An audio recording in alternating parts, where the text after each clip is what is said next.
Salut à toi, c'est Thomas Panisi du blog objectifleader.com et on se retrouve comme toutes les semaines pour une vidéo conseils, astuces pour te permettre de réussir dans ton activité de marketing de réseau. Pour ne manquer aucune de ces vidéos, si tu es actuellement sur Facebook, je te recommande de t'abonner à mon profil Facebook, tu trouveras ça juste en haut. Et si tu es sur YouTube, je te recommande de t'abonner à ma chaîne YouTube, tu trouveras ça juste en bas à droite ici. Dans la vidéo d'aujourd'hui, nous allons parler de la gestion des émotions en marketing de réseau, quelque chose de très important à savoir gérer pour réussir en marketing de réseau, que ce soit tes propres émotions ou les émotions des personnes qui font partie de ton équipe.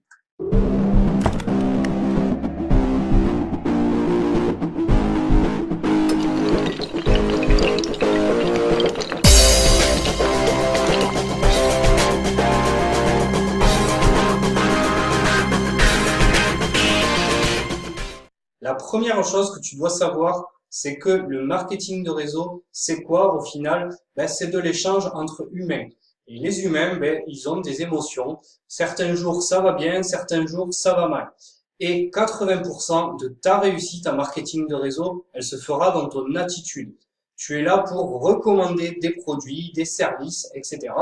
Et tu n'es pas là pour vendre.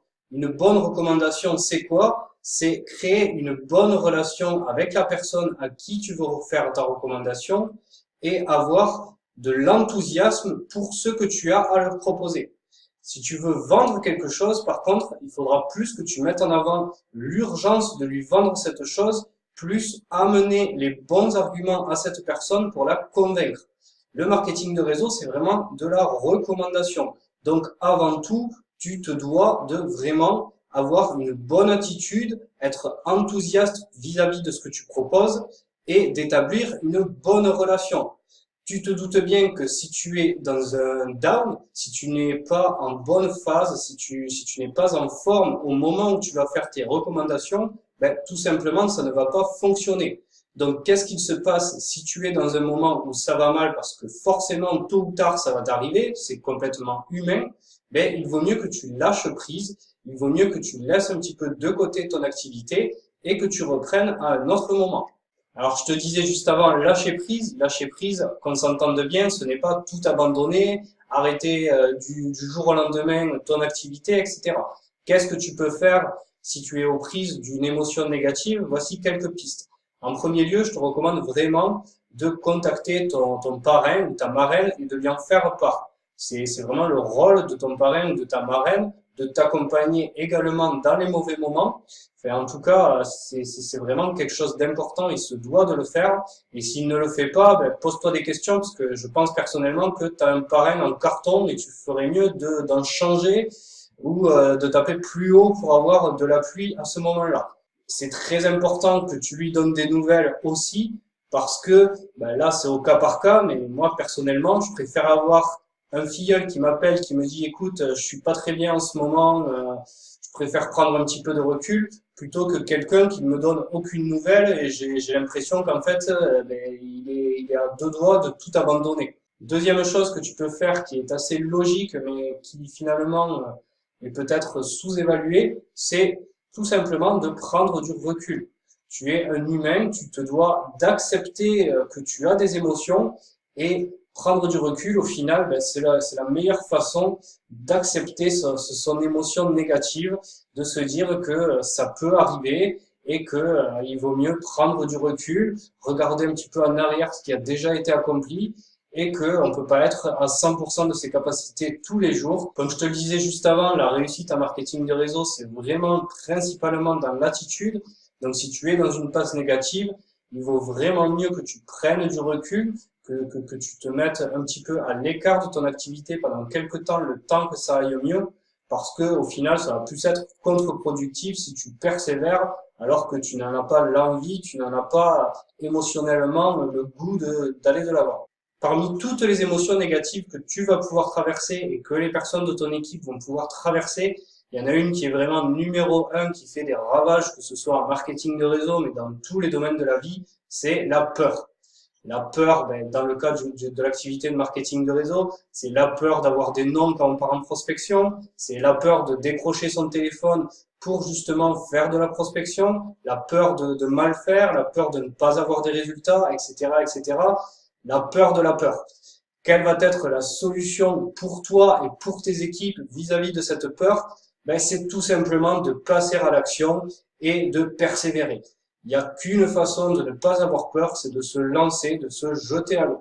Je vais te raconter une histoire que j'ai moi-même vécue, ben, justement par rapport à ces vidéos, celles que tu es en train de regarder et toutes celles que j'ai tournées auparavant ces 4 derniers mois. Je me suis lancé comme ça à faire des vidéos depuis décembre 2016 et en fait ça faisait un peu plus d'1 an que je voulais le faire.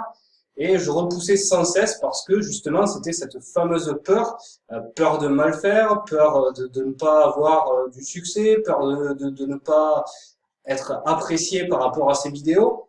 Et au final, ben, un jour, je me suis dit, bon, mais merde, je me lance, je vais faire ces vidéos. Et au final, ben, au fur et à mesure, je m'améliore. La vidéo que je fais aujourd'hui est clairement meilleure que la première que j'ai faite il y a 5 mois en arrière. Et celle que je fais aujourd'hui est carrément merdique comparée à celle que je ferai dans 1 an. Mais c'est comme ça. Pour vaincre ma peur, j'ai dû passer à l'action et à force de persévérance, à force de faire des vidéos régulièrement, ben, je m'améliore au fil du temps.